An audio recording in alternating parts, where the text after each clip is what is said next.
Good afternoon once again. We are still on our topic, law of contract. Remember, I have already told you that law of contract is an aspect of commercial law. And when you say commercial law, I indicated that then it deals with trade. So we have other aspects of commercial law. We have law of agency, we have sales of goods, and so on and so forth.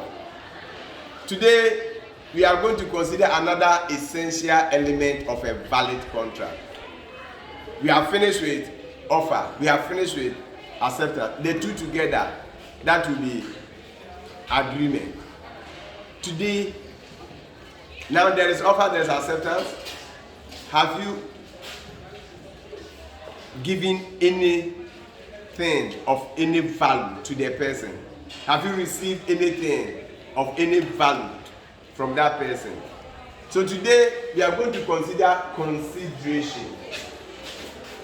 We are going to consider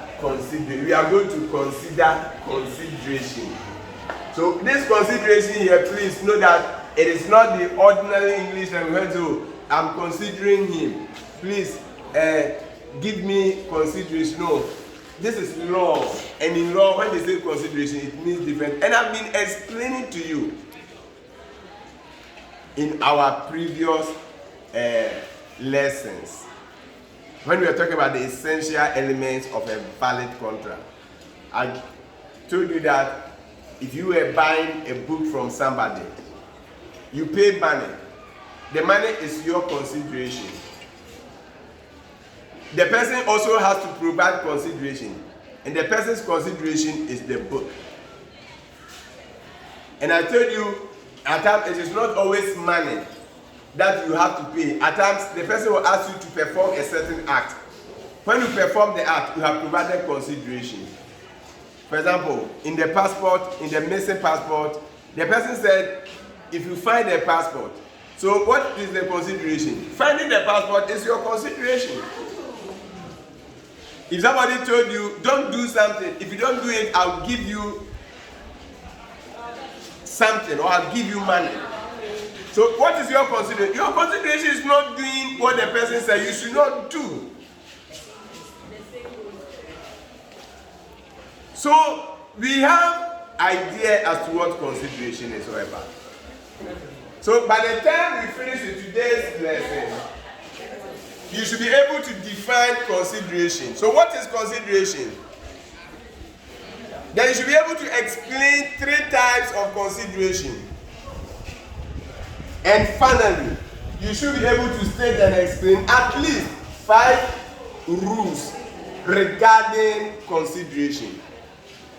And by 5 rules regarding consideration, we are looking at 5 essential elements of a valid consideration. For consideration to be valid, there should be certain elements, and they are those that we call the rules. So the rules of consideration, we are looking at the essential elements of a valid consideration. Don't forget that in the broader view, when we are talking about contract, we learned about the essential elements of a valid contract. But you see, when we come to any of the elements, we also talk about the essential elements of that element. So in offer, we talked about the essential elements of a valid offer. In acceptance, we talked about the essential elements of a valid acceptance. And in consideration, we will also look at the essential elements of a valid consideration. Now we have looked at what consideration is all about. What is it? You see, when you are entering into a contract with somebody, you make promise. Is that not it? The person also makes promise. I make a promise to give you a book. You also make promise to pay 75 Ghana cedis for the book. So both of us have made promises. And that one will lead to bilateral contract. You remember? The promises that we both made, they are the consideration. The promises that we made are the consideration. So the promise from me, which is the book, is my consideration. The promise from you, which is the 75 Ghana cedis, is your consideration. So if you don't provide consideration, you cannot enforce the contract. For now, when I say you cannot enforce the contract, you understand? You have not given me 75 Ghana cedis. If I don't give you the book, you cannot say you are seeing me. I have not given you the book. If you have not also given me the 75 Ghana cedis, I cannot say I'm seeing you. So for a simple contract to be effective and then to have legal redress, then consideration must be provided. For consideration is also considered as anything that has value, which is requested for and given in exchange for a promise. Anything that has value. The book has a value. And you requested for it. And that is what I gave. So anything that has value, which is requested for and given in exchange for a promise. What is that promise? Promise to pay 75 Ghana cedis. So once you promise to pay the 75 Ghana cedis, then that promise, my promise, is the book, your promise is the 75 Ghana cedis. And the book has value. The 75 Ghana cedis also has value. So in simple terms, consideration is anything that has value, which is requested for and given in exchange for another promise. So that is another way we can define consideration. Remember, I have told you is the promises. The promises are consideration. I've also told you anything that has value, which is requested for and given in exchange for a promise. Now, I'm going to move to a third definition of consideration. That one contains several elements, and that is the most comprehensive definition of consideration. It encompasses what consideration is. So what is it? I have done something here. Let's look at it. I said consideration can be defined. Now we are going to look at two sides. Let's look at something here. In contract, there is one party here who made the offer. That will be the offeror. Then there is another party here who accepts the offer. That will be the offeree. So we have the offeror, we have the offeree. Now remember that the offeror would have to provide consideration. And the offeree should also provide consideration. So two things happen. One is that somebody is benefiting from something. And that person who is benefiting from something will lose something. Let me give you an example. If you are buying a book from me, you are going to have a benefit for using the book. And now you lose your money to me. And from my angle too, I'm going to benefit from using your money for your money. And I'm also going to lose my book to you. So in consideration, two things happen. Are positive and negative. There is a loss, there is a gain. There is benefit, there is detriment. There is right, there is forbearance. There is a responsibility on the part of the parties. So when you say consideration, all these elements should come in. So we said that consideration can be defined as some right, interest. So it can be some right. Now when you buy the book, you have the right to use the book. So it can be some right, it can be some interest. It can be some interest. When you even put your money in a bank, you save money in a bank, you get interest. Is that not it? You get interest. So the consideration the bank is providing for keeping your money with them is the interest that they are giving you. So it can be some right, it can be some interest, it can be some profit. So you are profiting from using the book. Or you have invested and you profit from that one if you are able to manage your business well. Or you lose if you are not able to do that. So it can be some right, some interest, some profit, or some benefit.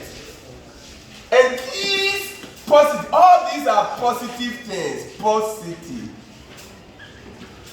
And these positive things are accrued to one party. You are accounting. So when you talk about accrued to one party, you understand it. So one party gets these positive things. Either it is a right, or an interest, or profit, or benefit. And these positive things accruing to one party. Then the other side will be the negative. And that goes either this or forbearance. So it can be some forbearance. If it is forbearance, then it means it is something, a right that you are supposed to have. You are losing that right. A right that you are supposed to have, you lose that right. For example, you see, there is freedom of movement. Is that not it? You are free to move to wherever you want to go. If there is festival somewhere and you want to attend a festival, you are free to move. If somebody told you, don't attend this festival, I will give you 500 cedis if you don't attend. That is called forbearance. The person is denying you of a certain right. And what is the consideration? The consideration is not attending the festival. So if you did not attend the festival, you have provided consideration and you deserve the 500 Ghana cedis. So that is the forbearance. Or it can be detriment. If it is not a benefit, then it is a detriment. When somebody is benefiting, it becomes a detriment to another person. And this is positive, this is negative. Or a loss. If it is profit to one person, another side, it becomes a loss to the other person. Or a responsibility that you need to exercise. So consideration can be some right, interest, profit, or benefit accruing to one party, or some forbearance, detriment, loss, or responsibility. These other negative, you suffer. So, suffered or giving or undertaking in exchange of the promise. So, this one of the parties will suffer these ones, will give out this one, or will undertake to do this one, if it is a responsibility. So we say consideration can be some right, interest, profit, benefit accruing to one party, or some forbearance, detriment, loss, or responsibility given, suffered, or undertaken by the other party. Once it is positive here for one of the party, it becomes this one for the other party in return for a promise given or received. In return for a promise given or received. So that is what consideration also is in its broader sense.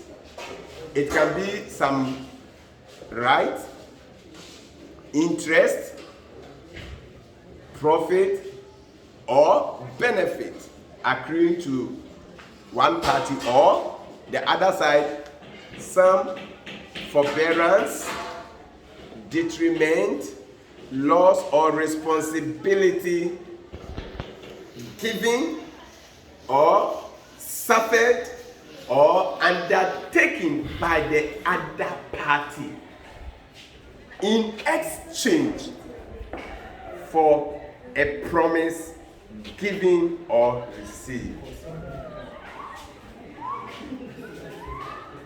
That is what consideration is all about. Now let's go to the rules. Okay, let's look at the types of consideration. The types. Remember, I've already told you that without consideration, a contract cannot be enforced. So that's what I've indicated here. And he has said that it is anything that has value which is requested for and given in exchange for a promise. Now let's go to the types. There are three types of consideration. Number one, executed consideration. Number two, executory consideration. Number three, past consideration. The concept of executed, you understand, one of the types of contract, executed contract. Executory contract, so you understand executory. Now the next one, the new one is the past. So what is executed consideration? Executed consideration is consideration that has been done, that has been performed. So if I ask you to pay 75 Ghana cedis for book 2, and you have paid the money, and I've also given you the book 2, consideration here is executed. You have paid the money, I've given you the book. So it is executed, it is done. In response for a request, you requested for a book, which is 75 cedis. You have paid, so it is executed. I have given, it is executed. So here, the consideration here is executed. When you say executory, then that one, a promise had been made in exchange for another promise. You promised to buy the book. I promise to give you the book. You have not paid, I have not given you the book. So the consideration here is executory. If I have given you the book, from my angle, it is executed. You have not paid from your angle, it is executory. So that is that. The past consideration is very simple. Past consideration. Let me give you an example before I explain to you. You have a neighbor. I hope you know who your neighbor is. Then the person, your neighbor traveled. And you saw that your neighbor had something that was getting spoiled. And that if nothing is done, by the time your neighbor comes, everything will be lost to your neighbor. So you said you went for somebody who can repair it. You did the repairs and your neighbor came.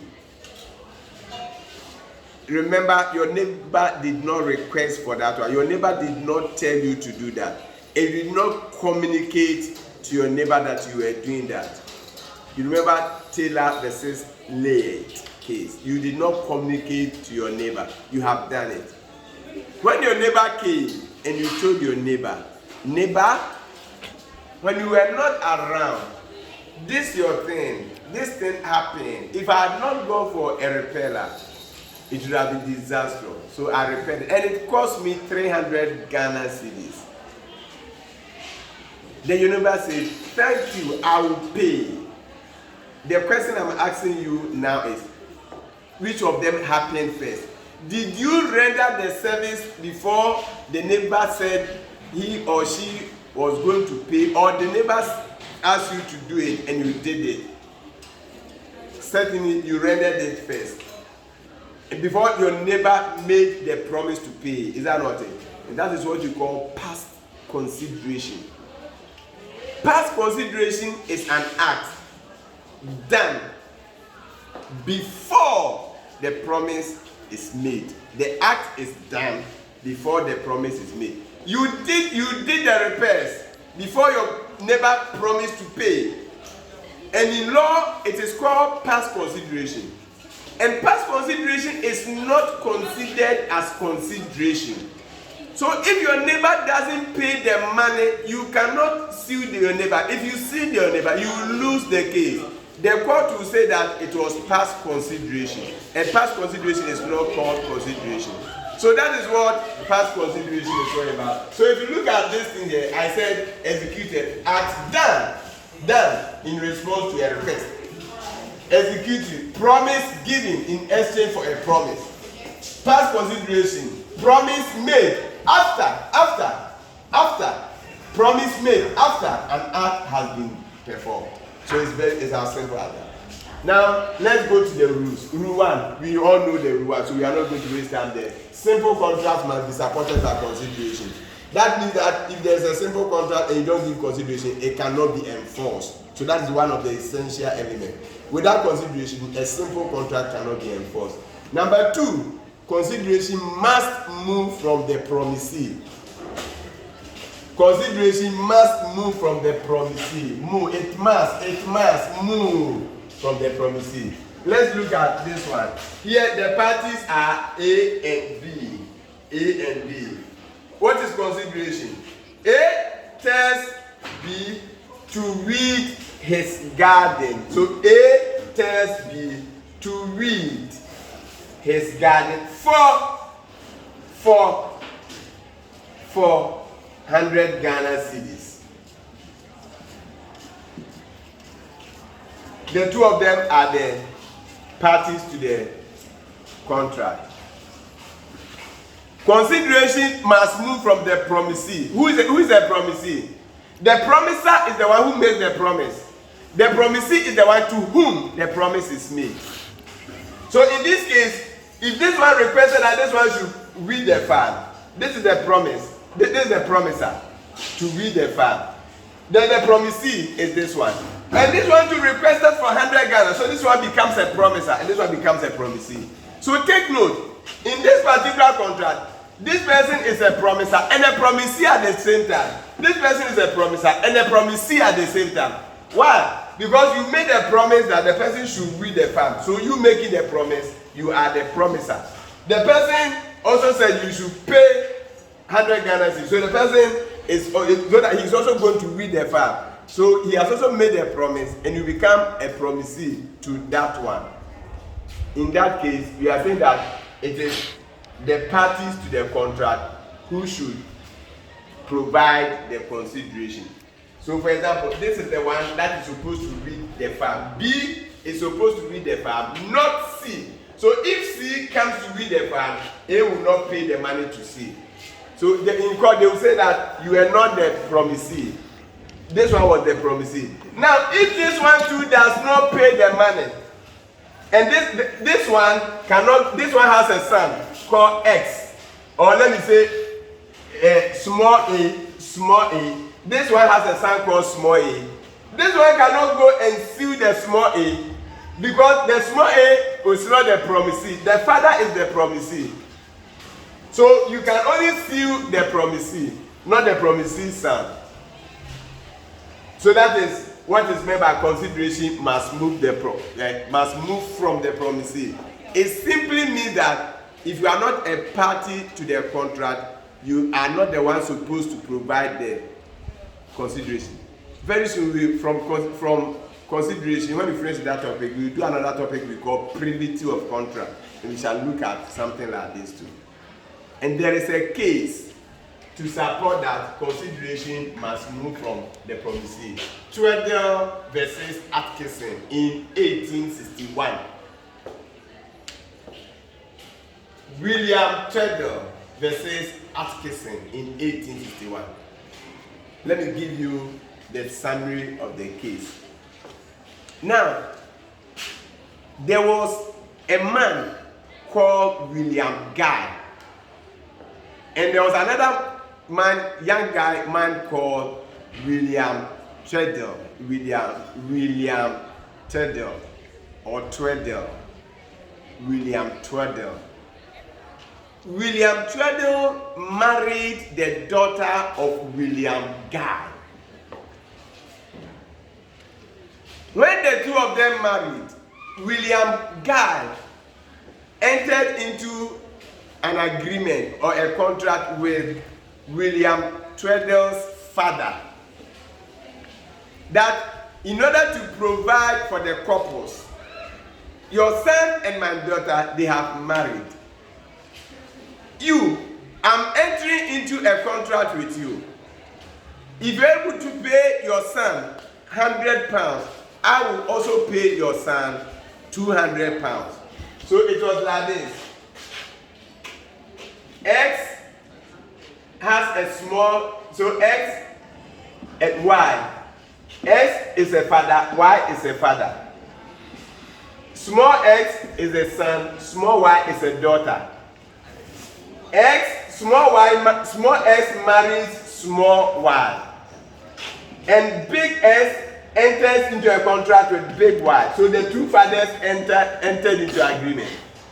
And the daughter, this is the daughter. So the daughter, this father promised this father, the boy's father, that if the boy's father gives the boy £100, he will also add £200.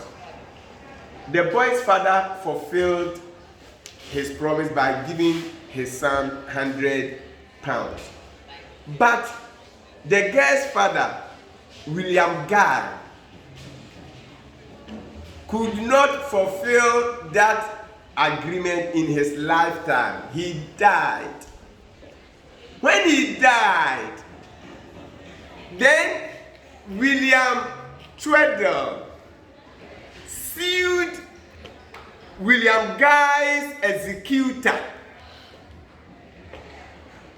the executor of his will. William Tweddle sued that executor, and he's the one we call Atkinson.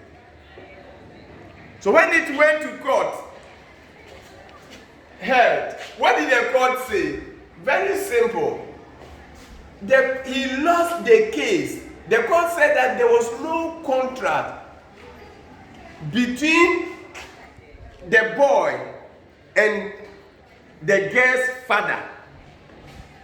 The contract was between the boy's father and the girl's father. So the boy was not a party to the contract.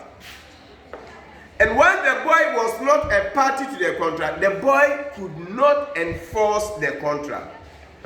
Because the promise was between your father and William Guy. It was not between you and William Guy. So you were not a party to a contract. You were not a promisee. So once you were not a promisee, you cannot enforce the contract. But if William Tweddle's father sues, he will win the case. But if the son sues, the son will lose the case, and the son lost the case because he was not the promisee. So in this case, what the court said was that consideration must move from the promisee. And William Tweddle, you were not the promisee. Your father was the promisee. So you cannot sue him, and he lost the case. So that was what happened. Now let's move to another one. Consideration must be legal. This one is very simple. Whatever you are providing as consideration must be legal. If somebody entered into a contract with you to bring human head for 500,000 Ghana cedis, it is illegal. So it can never be used as consideration. So once the consideration involves the method, either the consideration is the method of performance or whatever it is illegal, then it can never be considered as consideration. So consideration must be legal. The next one is consideration need not be adequate. Consideration need not be adequate. What is the meaning of consideration need not be adequate? At this point, I will let him pause here, and I found out something, the number of minutes left before I continue to see whether I should continue on another video or not. So pause, don't save, pause. Okay, so now we have done 28 minutes, so there is still more time. We'll be able to finish with the rules. So now I said consideration need not be adequate. It need not be adequate. What does that mean? When you say consideration need not be adequate. Now, your book is 75 Ghana cedis. If I tell you to pay 1 Ghana cedi for the book, 1 Ghana cedi for the book, then later I tell you, give the book back to me. How can you pay only 1 Ghana cedis for a book which is valued at 75 Ghana cedis? So then I'm telling you that your consideration was not adequate. Now the question is, if you don't give me the book, are you right? If I take this case to court, that you paid only 1 Ghana cedis.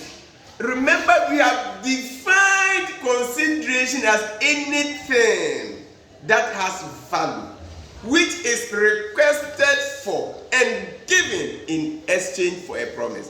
So if the value of the book is 75 Ghana, but are requested for 1 Ghana cedi, and you have paid, it is consideration. So in court, if I went to court and I said that, judge, a book which is valued at 75 Ghana cedis, he or she paid only 1 Ghana cedi, so I want my book back. the judge will ask, is that what you requested for? Said yes. Said then it is consideration.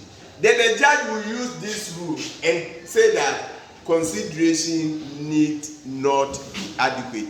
In other words, I am saying that your consideration was not adequate. And the judge will say, yes, consideration need not be adequate. That means the two values need not be equal. The value of the book, which is 75, from the one that is coming from you, need not be 75. If I requested for 1 Ghana cedis and you have paid, it is consideration. And I cannot take the book back. And there is a case to support that consideration need not be adequate. And that is Thomas versus Thomas. We have done Balfour versus Balfour for domestic agreement to show that domestic agreements are not enforceable because the intention to create legal relation is absent. Now we are also looking at a rule in consideration, and we have said that consideration need not be adequate. We are going to look at a case. Remember, I have told you that cases are not just hypothetical examples. They are real things. So if you mention a case and we give a date, it means on that date it happened. So in Thomas versus Thomas, Thomas versus Thomas, in 1842, now we are in 2023. Can we calculate the number of years now? Let's look at it. 2023 is an 18 what?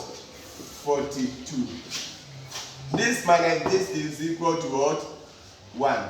This minus this now, so we have to borrow from here. There is nothing here, so we borrow from here. We bring it here, making 10. You take 1 from here, you bring it here, making 12. 12 minus this one, 4 will be 8. Now here is left with what? 9. 9 minus 8 is 1.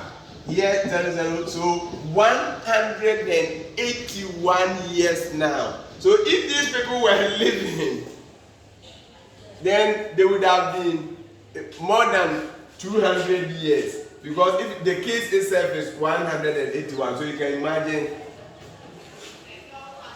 the years. So it's a real thing. That's what I want you to know. Now in Thomas versus Thomas, let me give you the background of the case. In Thomas versus Thomas, you see, when I come here and then I said, let me give you background of it. It didn't come to my head just like that. I studied it. So if you study, you know it. So don't be lazy. And I've been giving you videos, that cases that have been dramatized. Please watch those videos. Watch those videos. They were not made by me. Others have made them. They are on the net. They are on YouTube.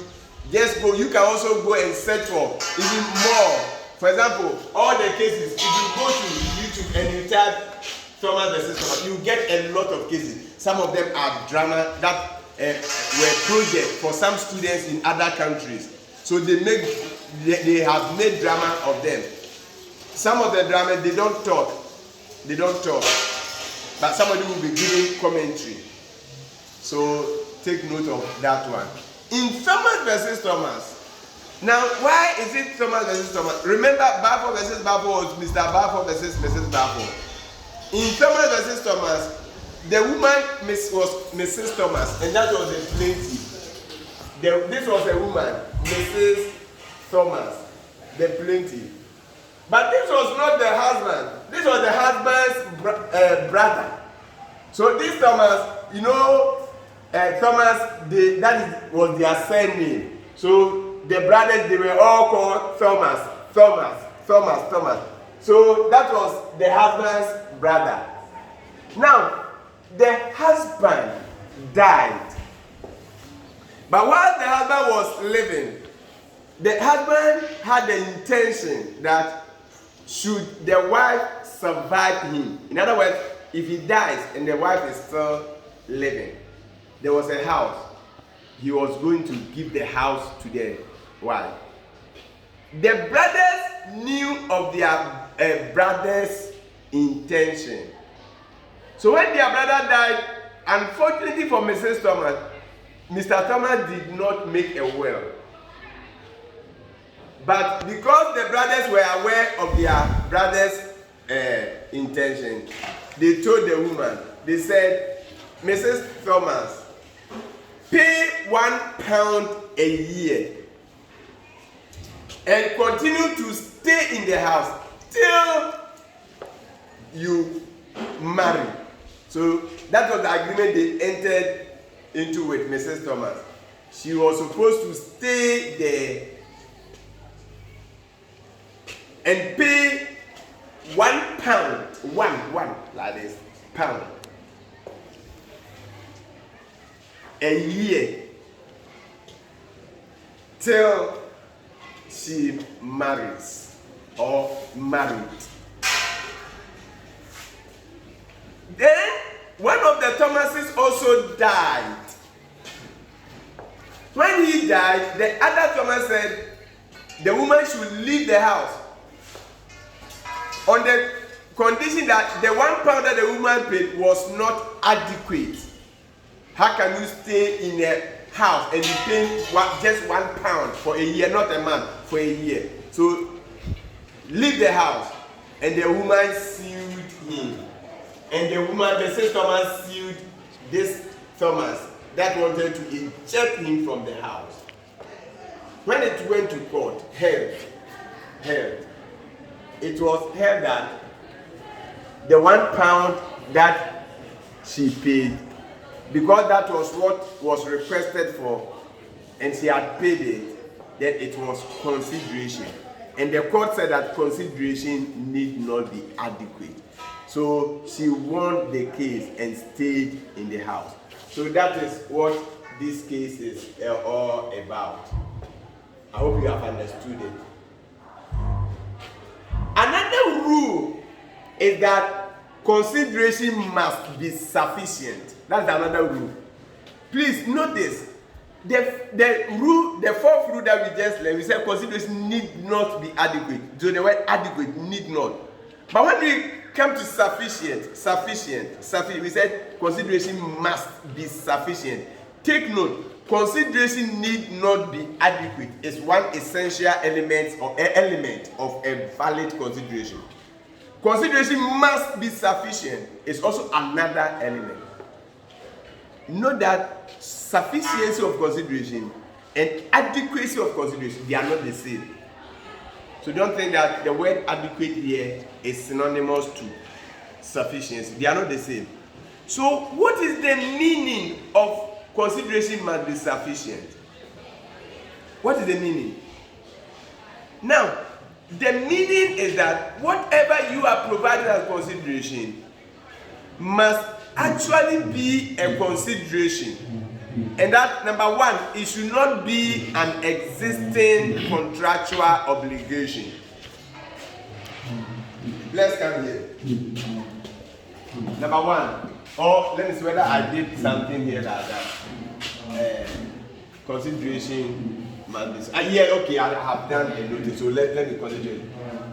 Whatever you said you are providing as consideration must actually be a consideration. And when I say it must actually be a consideration, then it means that the consideration is sufficient. But if it is these two things, then it means that the consideration is not sufficient. And number one, it should not be an existing contractual obligation. So if the consideration you are providing is an existing contractual obligation, then it means it is not sufficient. It cannot be said to be consideration. Let me give you an example. I have entered into a contract. Okay, let me use you. You wanted to have a party at the end of the semester, and the place you wanted to have it in your class. You saw that the classroom was dirty, so you decided to engage somebody to paint your classroom for you. The ceiling, everything inside, your doors, your window, everything should be painted, and outside should be painted. Then the person requested for 300 Ghana cedis for the workmanship. You are supposed to buy your paint, whatever. Then the person is going to be paid 300 Ghana cedis. But you later realize that this person is somebody, if you don't do something to induce him to do the work early, or then the person may delay you. So after you had entered into a contract with the person, remember I said after you had entered into a contract with the person to paint the room for 300 Ghana cedis, you went to the person or you called the person and said that if you're able to, now in the original contract you said that he's supposed to use 3 days to do the painting. Then you called him and he said that please, if you're able to paint the room as we have agreed, we will add additional 100 Ghana cedis. Now the problem here is the